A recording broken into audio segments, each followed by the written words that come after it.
Government మన department forest department అధికారులతో కూడా చెప్పింది ఏంటంటే మొన్న రివ్యూ మీటింగ్లో కూడా ప్రత్యేకించి పేషి నుంచి నేను మాట్లాడుతుంది. ఎర్రచందనం ఏదన్నా సరే మిగతా అవసరాలకు కావాలంటే తోటల్లో పెంచుకోవచ్చు, ఫార్మ్స్లో పెంచుకోవచ్చు, మేబీ అది వాళ్ళు వాడుకోవచ్చే. కానీ ఇది మటుకు ఈ అడవులకే పరిమితం ఉండాలి, ఎందుకంటే ఈ ఎకో సిస్టమ్ని, ఈ బయోడైవర్సిటీని కాపాడేది మొక్క. సో అందుకని దీని మీద ప్రత్యేకించి మేము శ్రద్ధ తీసుకుంటా ఉన్నాం. ఈ ప్రత్యేకించి ఈ మీడియా మీకు ఈ మీడియా సమావేశం నుంచి నేను చెప్పదలుచుకుంది ఏంటంటే, to all the red sanders smugglers, నలుగురిని కింగ్ పిన్స్ని ఐడెంటిఫై చేశారు.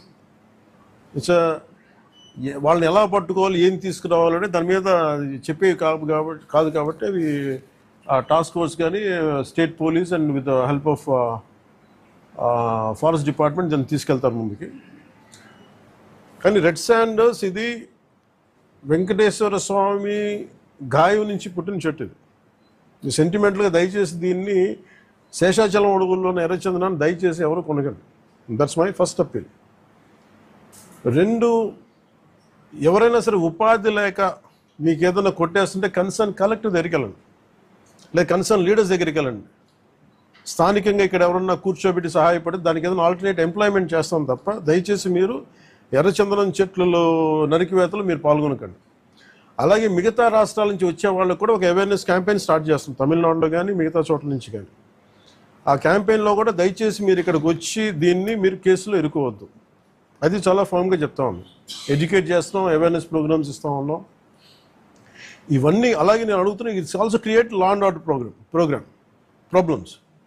అది ఎలా చేస్తున్నారంటే, వీళ్ళు నరికి దొంగలు తీసుకెళ్ళిపోతున్నప్పుడు వీళ్ళని ఆపాలనుకున్నప్పుడు వీళ్ళు లైసెన్స్ ప్లేట్ లేని కార్లు కావచ్చు, లేదంటే అసలు ఇంజిన్లో కూడా చాసిస్ మీద నెంబర్లు చెడిపేసి దొంగతనం చేసిన కార్లు, అది ఒక చాలా క్రమబద్ధీకరణతో జరుగుతుంది, చాలా మెథాడికల్గా జరుగుతుంది.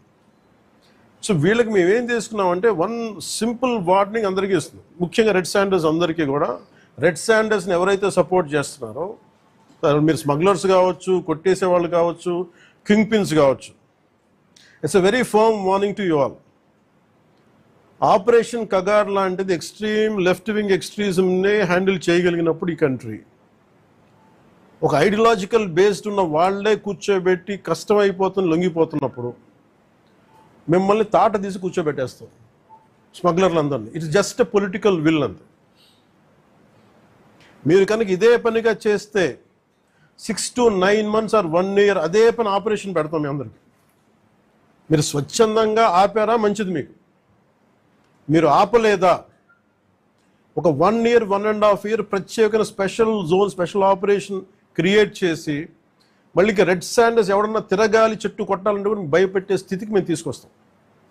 మేజర్ మీకు ఒక యాక్ట్ ఉంది, ఎవరన్నా సరే రెడ్ శాండర్స్ చెట్లు కొడితే వాళ్ళ ఆస్తులను కూడా సీజ్ చేయొచ్చు. ఆ అమెండ్మెంట్ ఆల్రెడీ చేస్తుంది ఫారెస్ట్ యాక్ట్లో.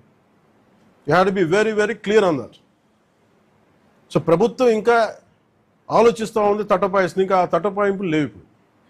మీకు వెరీ స్టర్న్గా, వెరీ ఫర్మ్గా చెప్తున్నాం, రెడ్ శాండర్ స్మగ్లర్స్ అందరికీ కూడా, దాంట్లో పాల్గొనే వాళ్ళు ప్రతి ఒక్కళ్ళకి కూడా it's a matter of time. So మీ అందరూ కూడా మర్యాదగా మీరు వెనక్కి వెళ్ళిపోయి వేరే పనులు చూసుకుంటారా లేదా ఇవే చేస్తారనేది చాయిస్ ఇస్ యువర్స్. ఎందుకంటే వన్స్ మేము ఆపరేషన్ స్టార్ట్ చేసినప్పుడు మటుకు ముఖ్యమంత్రి గారి దృష్టికి తీసుకెళ్తాం, ఆల్రెడీ ఆయన స్టార్ట్ చేశారు. ఇవన్నీ కాకుండా మేము బోల్డ్గా నరికేస్తాం, మమ్మల్ని ఎవరు ఏం చేయరంటే, ఇది ఒక ఎన్డీఏ గవర్నమెంట్, గుర్తుపెట్టుకోండి. It's a tough government. ప్రజల వెల్ఫేర్ ఎంత కోరుకుంటుందో, పర్యావరణాన్ని, ప్రకృతిని మీరు విధ్వంసం చేసి, ఎర్రచందనాన్ని అడ్డగోలుగా మీరు నరికేసి, మీకు కనిపించేది ఈరోజు వెళ్ళి చూస్తున్న 1,60,000 ఎర్రచందనం చెట్లు నరికేసి ఎన్ని వేల కోట్లు డబ్బులు చేసుకున్నారో, ఎవరిని మేము వదలం. ఇది మేము ఛాలెంజ్గా మీరు తీసుకొని మీరు చేస్తారంటే సంతోషంగా తీసుకోండి, ఆ కాన్సిక్వెన్స్ మీరు ఫేస్ చేద్దరు. ఇది చెప్పడానికి మీ అందరికీ, పాత్రికేయ సోదరులందరికీ తెలియజేస్తాం. Thank you sir. జై హింద్ సార్.